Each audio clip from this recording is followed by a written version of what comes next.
Assalamualaikum warahmatullahi wabarakatuh. Halo kawan pajak, apa kabar? Semoga sehat-sehat ya. Nah, kali ini ketemu lagi sama kita di NSSP, ngobrol santai soal pajak.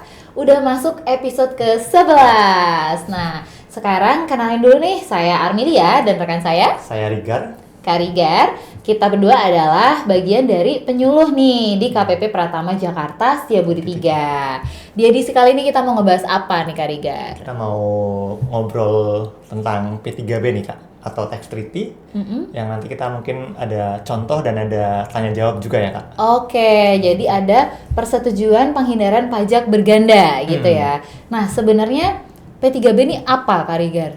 Jadi untuk P3B ini mungkin singkat, kan pasti udah tahu lah kawan pajak ini singkatan persetujuan penghindaran pajak berganda, atau lebih kita kenal juga terkait hal ini namanya adalah tax treaty. Ini adalah perjanjian pemerintah Indonesia dengan pemerintah negara mitra atau yurisdiksi mitra untuk mencegah adanya pengenaan pajak berganda dan upaya juga pencegahan mengenai pengelakan pajak atau tax avoidance. Nah, sebenarnya untuk salah satu tujuan P3B ini juga adalah untuk menentukan hak pemajakan antara dua negara ke ARMI. Jadi dalam artian ini sebenarnya P3B ini tidak membuat hak pemajakan baru, melainkan lebih ke pembagian hak pemajakannya agar tidak dikenakan dua kali ke ARMI. Untuk saat ini Indonesia sendiri sudah kurang lebih ada 71 P3B dengan negara-negara mitra yang kawan pajak bisa akses di pajak.go.id, nanti ke submenu internasional lalu pilih yang tax treaty ke ARMI. Oke, jadi biar dua negara nggak berebut nih Karigar gitu ya kira-kira Iya, ya. betul. Nah, tadi udah sempat di-spill ya, ini tuh terkait dengan pajak penghasilan. Especially buat PPh pasal 26 gitu Karigar ya. Oke. Nah, gimana sebenarnya kedudukan tax treaty ini dalam peraturan perundang-undangan? Kan tadi bisa kayak dalam tanda kutip melerai dua negara nih. Gimana nih sebenarnya? Jadi tadi memang spesifiknya ke PPh ya, ke ARMI, dan spesifiknya ke pasal 26. Nah, di sini secara historis sendiri untuk tax treaty ini sebenarnya sudah disinggung di pasal 32A Undang-Undang PPh, kawan pajak. Undang-Undang PPh ini adalah Undang-Undang Nomor 7 Tahun 1983 yang sudah diubah terakhir kali di Undang-Undang HPP, Undang-Undang Nomor 7 Tahun 2021. Nah, di pasal 32A, lebih tepatnya di bagian penjelasan, disebutkan tax treaty ini adalah sifatnya lex specialis ke ARMI.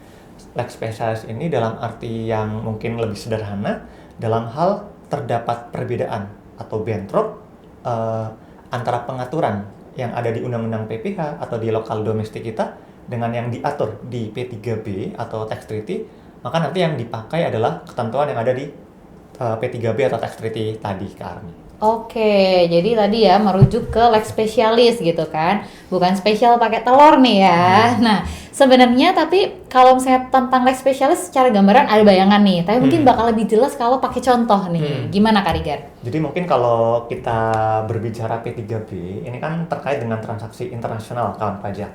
Untuk transaksi internasional kan ada negara Indonesia, ada negara luar negeri, dalam hal ini negara mitra. Ada perusahaan yang berkedudukan di Indonesia, ada perusahaan yang berkedudukan di luar negeri.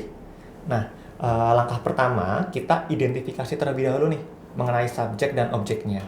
Atas suatu transaksi ini apakah memang ada objek PPh-nya atau tidak? Misalnya ternyata kita identifikasi memang merupakan subjek dan ada objek PPh pasal 26-nya. Nah, setelah itu kita baru melihat ketentuan P3B atau tax treaty-nya. Oke. Contoh sederhananya misalnya perusahaan di Indonesia melakukan pinjaman atau utang ke luar negeri. Dalam hal melakukan pinjaman atau utang ke luar negeri kan nanti akan ada pembayaran bunga. Betul. Nah, pembayaran bunga ini nanti akan kita lihat lagi nih di tarif umum PPh, dan ada misalnya diatur lebih lanjut di P3B atau tax treaty-nya ke ARMI.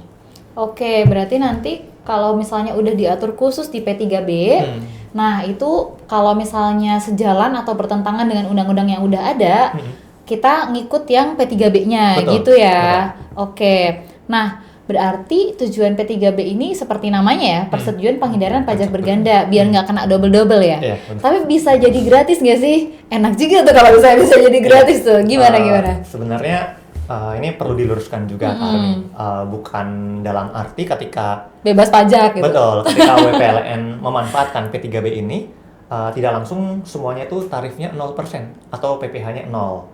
Jadi memang ada beberapa objek atau dalam hal ini mungkin beberapa kondisi yang memang hak pemajakannya full ada di negara mitra. Mungkin kita ambil contoh untuk yang laba usaha atau business profit.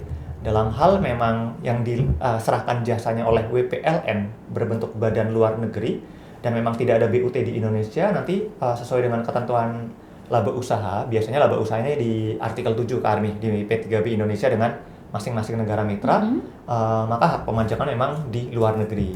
Ketika hak pemajakannya di luar negeri, maka nanti secara administrasi tetap si WPDN pemotongnya tetap ada kewajiban untuk membuat bukti potong, tetapi tarifnya 0%. Jadi kan PPh yang dipotongnya tidak ada. Iya, betul. Jadi masih menyesuaikan lagi gitu ya. Betul, betul. Nah, kalau misalnya untuk dasar aturannya sendiri nih, tadi udah sempat disinggung di pasal 32A UU PPh. Masih ada aturan yang lebih bawah lagi, nah, aturan turunannya gitu nggak, Kak Rigar? Jadi selain tadi yang sempat kita bahas ya Kak Armi, di pasal 32A Undang-Undang PPh, untuk tax treaty ini juga ada aturan administratifnya di Peraturan Dirjen Pajak nomor 25 tahun 2018. Ini peraturan terkait dengan tata cara pengisian DGT, form DGT-nya. Nah, di sini untuk setiap pasalnya itu sudah menjelaskan secara jelas mengenai wajib pajak yang bisa memanfaatkan P3B ini, tata cara pengajuannya, dokumen yang perlu dilampirkan, serta waktu atau jangka waktu penerbitannya, Kak Armi. Oke, berarti untuk bisa memanfaatkan P3B ini, kita tetap harus bikin namanya atau ngajuin dulu DGT itu ya. Betul. Oke, nah siapa yang bisa ngajuin form DGT ini? Terus gimana cara ngajuinnya? Jadi misalnya dalam hal kita bertransaksi dengan wajib pajak luar negeri, negara mitra, dalam hal ini misalnya perusahaan WPDN atau si pemotong WPDN ini harus memberikan form DGT terlebih dahulu ke WPLN. Di mana form DGT ini harus diisi terlebih dahulu oleh si WPLN tersebut. Nah, nanti hasil isian DGT tadi si pemotong WPDN-nya diinput di ISKD. Nah, dulu penginputannya itu di DJP online. Rumah lama ya. Ya, betul. Semenjak di 2025, ini kita sudah menggunakan Cortex dan untuk ISKD-nya juga menginputnya di Cortex kami. Lebih pindah rumah baru nih. Betul. Lebih tepatnya di layanan administrasi, nanti pilih yang AS03. Di AS03 ada dua, SKD WPLN dan SKD WPDN. Nanti kita pilih yang SKD WPLN. Nah, untuk yang berhak memanfaatkan P3B, ini sebenarnya diatur atau disebutkan juga di pasal 2 dari per 25 tahun 2018-nya kawan pajak. Ini kriterianya ada 4 dan ini harus semuanya terpenuhi Kak Armi karena menggunakan diksi dan. Bukan dan atau ya kayak biasanya ya. Jadi harus semuanya terpenuhi baru bisa memanfaatkan. Di situ nanti kawan pajak bisa cek juga di pasal 2 per 25 tahun 2018-nya. Di sini mungkin saya jelaskan juga penerima penghasilan bukan subjek pajak dalam negeri Indonesia. Lalu yang kedua, penerima penghasilan merupakan subjek pajak dalam negeri negara mitra atau yurisdiksi mitra. Lalu baik orang pribadi maupun badan. Orang pribadi atau badan, betul. Lalu di sini tidak terjadi penyalahgunaan P3B.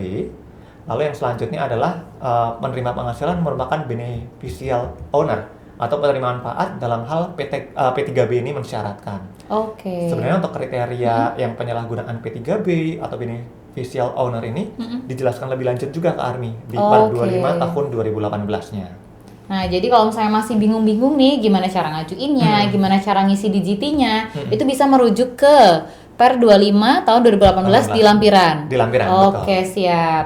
Nah, tadi udah dibahas siapa yang ngajuin, terus gimana caranya. Tapi based on practice nih, di lapangan kira-kira ada kendala nggak sih Kak Rigar yang dialamin nih sama wajib pajak nih? Mungkin kalau yang pengalaman dari konsul ke kita ya Kak Armi, di Helpdesk ya? Di Helpdesk itu biasanya karena yang part 2-nya. Kenapa di part 2? Karena di part 2 ini ada penadasahan dari instansi atau mungkin kayak kantor pajak berwenang dari negara mitranya Kak Armi. Soalnya kadang ada beberapa memang si kantor pajak negara mitranya itu tidak berkenan untuk memberikan penadasahannya. Nah, cuman di per 25 2018 ini kayak ada alternatif atau memberikan solusi atau ada pilihan lain, yaitu dengan ada yang namanya Certificate of Resident.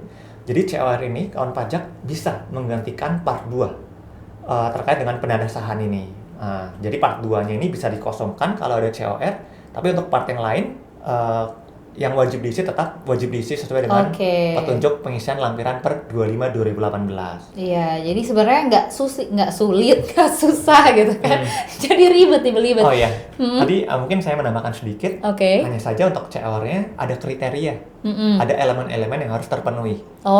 Itu disebutkan juga di per 25 tahun 2018-nya. Mungkin lebih spesifiknya di pasal 4 ayat 3-nya, kawan pajak. Iya, nah itu nanti bisa kawan pajak cek-cek lagi nih, apa kira-kira yang harus terpenuhi gitu kan, yang harus diisi, bagian-bagian yang berbintang gitu ya kalau di Cortex ya. Nah, karena sebenarnya nggak terlalu sulit ya, sementara untuk dokumennya itu bisa digantikan gitu kan, ada alternatif seperti itu. Berarti ketika kita mengajukan permohonan ini, namanya juga permohonan ya, itu bisa diterima atau ditolak berarti ya?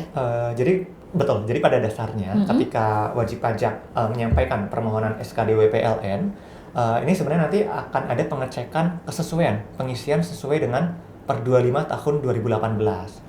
Cuman untuk sebenarnya wajib pajak atau si pemotong ini tinggal mengisi atau menjawab yes atau no sesuai dengan petunjuk yang di lampiran per 25 tahun 2018. Memang sebenarnya untuk jawaban atau pertanyaan tadi kan memang pada dasarnya diisi dengan kondisi yang sebenarnya dari si WPL tadi. Sebenarnya kalau kondisi sebenarnya memang tidak memenuhi ya memang dia tidak bisa memanfaatkan ke ARMI.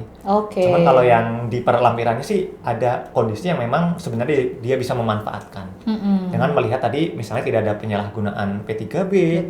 Atau memang sih wajib pajak luar negeri tadi memang sih beneficial owner atau pemilik manfaat tadi. Merujuk ke syarat yang udah sebelumnya disebutin ya. Betul. Jadi nggak bisa nih kawan pajak nih ngikutin Mas Anang gitu kan. Kalau saya sih yes gitu kan. Atau rata kiri yes semua gitu, rata kanan no semua. Nggak bisa dijawab lah. Atau mungkin ngitung kancing nih gara-gara yes no gitu nggak bisa ya. Jadi harus dijawab sesuai dengan kondisi apa adanya nih. Karena itu tadi menentukan permohonannya diterima atau ditolak. Seperti itu. Tapi kalau untuk waktunya sendiri nih Kak Rigar, apakah kayak tamu di RT 1 kali 24 jam wajib lapor atau gimana nih? Mungkin kayak ketika permohonan jangka waktu penyelesaiannya gitu. Betul. Ya. Jadi kalau di Cortex sendiri itu sistemnya akan tergenerate otomatis. Jadi artinya tidak ada penelitian, tidak ada approval dari petugas ketika si wajib pajak menyampaikan SKDW PLN tadi dan memang ada kesesuaian dengan per 25 tahun 2018 tadi, nanti akan langsung muncul tanda terima SKDW PLN-nya. Nah, tanda terima SKDW PLN-nya ini yang nanti akan sebagai dasar untuk pembuatan bukpot dengan tarif sesuai yang diatur di P3B-nya, Kak. Misalnya tadi ada yang 0% atau mungkin ada yang 15%, seperti itu. Dan tadi pendandasahan kan bisa diganti dengan COR. Nah, bisa juga dari COR-nya misalnya ada jangka waktu berlakunya. Nah, berlakunya sesuai yang tercantum di COR tadi. Jadi sebenarnya bisa kita gunakan berkali-kali selama jangka waktunya tadi masih berlaku ya, masih ada gitu.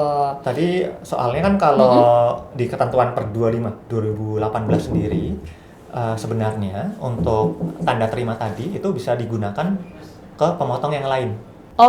Berarti tadi kan ngajuinnya tuh langsung ya, bahkan lebih cepat dari mie instan. Nah, kan mie instan 3 menit, 5 menit kan, nih udah otomatis gitu. Nah, kalau misalnya langsung diterima untuk jangka waktunya sendiri, apakah sih tanda terima SKDW PLN ini ada masa berlakunya atau berlaku sejak kita mengajukan atau gimana nih Kak Rigar? Jadi untuk berlakunya si SKDW PLN ini, kita melihat dari yang dia isikan di part 2 dari form DGT-nya. Di part 2 form GT-nya itu memang ada jangka atau masa berlakunya ke ARMI. Misalnya si WPL yang tadi mengisinya dari Januari sampai dengan Juli, maka untuk si SKD WPL yang tadi berlakunya dari Januari sampai dengan Juli tadi. Atau tadi yang kita jelaskan di awal kan memang sempat menyinggung bahwa pendandasahan part 2 ini atau yang di part 2-nya bisa digantikan dengan yang namanya Certificate of Resident. Nah, dalam hal COR tadi memang ada masa berlakunya, ya kita melihat dari masa berlakunya si COR tadi kan. Merujuk ke dokumen sumber ya. Berarti itu bisa kita gunakan berkali-kali selama jangka waktunya tadi masih berlaku ya, masih ada. Bisa digunakan berkali-kali dan misalnya pun si WPLN tadi bertransaksi dengan pemotong yang lain, nanti kawan pajak bisa cek juga, itu diatur juga atau disebutkan juga di per 25 2018 di bagian yang tata cara pemotongan dan pemungutan. Jadi yang penting itu tanda terimanya. Ketika si pemotong pertama ini selesai menginputkan SKD WPLN-nya, nanti akan menerima tanda terima. Betul. Tanda terimanya diberikan ke WPLN-nya ini. Nah, nanti kalau si WPLN ini bertransaksi dengan pemotong yang lain, bisa dipakai juga. Betul, cukup dikasihkan atau diinformasikan ada tanda terima ini. Nanti si pemotong tidak perlu menginput di ISKD lagi. Iya, nginput baru lagi, nginput ulang lagi gitu ya. Jadi bisa langsung buat Bupot dengan tarif sesuai dengan yang di ketentuan P3B-nya. Betul, karena di tanda terima SKD WPLN tuh udah ada nomor yang bisa diinput gitu ya Kak Rigar ya. Betul. Gitu loh kawan pajak. Aduh kayaknya sih easy peasy ya. Tapi gimana nih sama prakteknya nih Kak Rigar? Mungkin ada contohnya mungkin biar kawan pajak makin paham nih, makin ada gambaran yang lebih lengkap gitu. Mungkin contohnya bagaimana Kak Ari? Kalau misalnya tadi itu ya udah disebutin di awal tuh tentang bunga atau interest. Soal Indonesia punya utang luar negeri ya tadi ya. Nah, kalau itu aja gimana? Misalnya katakanlah utang luar negerinya sama perusahaan tetangga nih. Malaysia misalnya. Itu kan ada bunga yang timbul. Gimana aspek pemajakan atas bunga itu? Nah, ini menarik juga ya Kak. Tadi kan sebenarnya untuk di P3B atau tax treaty-nya kan memang tiap artikel atau tiap pasal itu mengatur masing-masing objek pajaknya. Misalnya ada dividen, ada royalti, ada terkait dengan penggunaan harta bergerak, ada harta tidak bergerak. Nah, terkait dengan bunga ini, kita melihat dulu nih tadi, kita identifikasi terlebih dahulu mengenai subjek dan objek PPh-nya. Kalau kita melihat terkait dengan transaksinya adalah peminjaman utang ke luar negeri, dalam hal ini nanti akan ada pembayaran bunga ke luar negeri. Itu merupakan objek PPh pasal 26 Kak Armi. Karena di pasal 26 ayat 1 Undang-Undang PPh, bunga memang salah satu yang disebutkan. Jadi masuk kriteria ya. Jadi itu objek PPh pasal 26 yang seharusnya dipotong dengan tarif final 20%. Nah, dalam hal kondisi memang Malaysia kan ada nih, kalau di pajak.go.id termasuk 71 negara tadi ya? Betul, dan dalam hal si WPLN tadi memberikan form DGT dan si pemotong menginputkan DGT-nya di ISKD. Betul. Dan ada tanda terimanya. Nah, nanti bisa memanfaatkan P3B antara Indonesia dengan Malaysia. Nah, untuk ketentuannya kita harus melihat lagi di P3B antara Indonesia dengan Malaysia. Untuk bunga ini diatur di artikel 11 Kak Armi. Mungkin kita langsung baca saja. Ketentuan terkait dengan pemajakan bunga. Ini diatur bahwa bunga yang berasal dari suatu negara pihak pada persetujuan, dalam hal ini Indonesia, dan dibayarkan kepada penduduk di negara pihak pada persetujuan lainnya, dalam hal ini Malaysia, maka dapat dikenakan pajak di negara lain tersebut, alias dikenakan pajaknya itu di Malaysia. Betul. Itu di ayat 1-nya. Namun di sini kita harus melihat juga di ayat 2-nya, Kak Armi. Ternyata di ayat 2-nya bisa juga nih ternyata pajaknya itu dikenakan di Indonesia.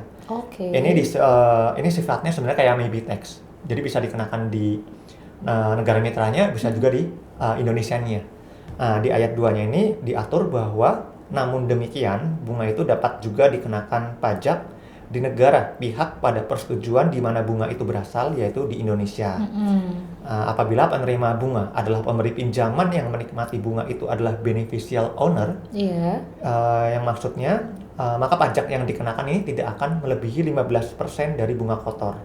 Jadi ini kayak nanti tetap dipotong, tapi dengan tarif yang lebih rendah. Betul. Tadi kan kalau 26 kan umumnya 20%. Ketika memang secara administratif memenuhi per 25 2018 tadi, maka dia bisa dikenakan tarif 15% Kak. Jadi gitu kan pajak gitu kan. Nggak cuman ada maybe yes, maybe no gitu, ada maybe tax ternyata. Atau kalau kan baca kitanya kapan nikah, maybe May. Ternyata ada maybe tax, pasti baru denger kan, sama. Nah, gitu kira-kira kawan pajak nih tentang P3B atau DGT.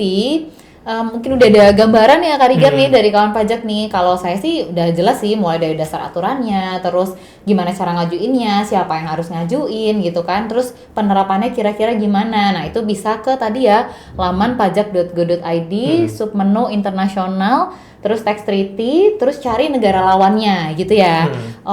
Jadi bisa jadi dengan kasus yang sama antara tadi misalnya Malaysia atau Singapura gitu kan, walau kita mungkin tetangga masa gitu ya, nggak gitu gitu kan, itu emang ada aturan by negara ya. Iya, jadi beda-beda dan masing-masing negara. Oke, Mungkin gitu. tadi ada saya tambahkan sedikit juga ya Karmi untuk form digit-nya. Kawan pajak bisa lihat di lampiran per 25 tahun 2018. Atau bisa unduh juga di website kami di pajak.co.id, nanti ke bagian unduh, lalu ke bagian formulir perpajakan. Nah, nanti tinggal dicari saja ada yang namanya form digiti. Atau Ctrl F saja digiti, itu ada sudah ada filenya. Oke, jadi makin mudah nih ya, semua tersedia secara online nih kawan pajak. Nah, jadi gitu kawan pajak ya, semoga informasi yang tadi diberikan itu bermanfaat nih buat kawan pajak. Dan sekali lagi, semua layanan di kantor pajak gratis alias tidak dipungut biaya, betul. Akhir kata, terima kasih kawan pajak sudah mengikuti podcast Sabuga ini. Sehat selalu kawan pajak dimanapun berada. Nah, izin kita akhiri podcast NSSP ini dengan pantun, jangan lupa bilang cakep. Asik.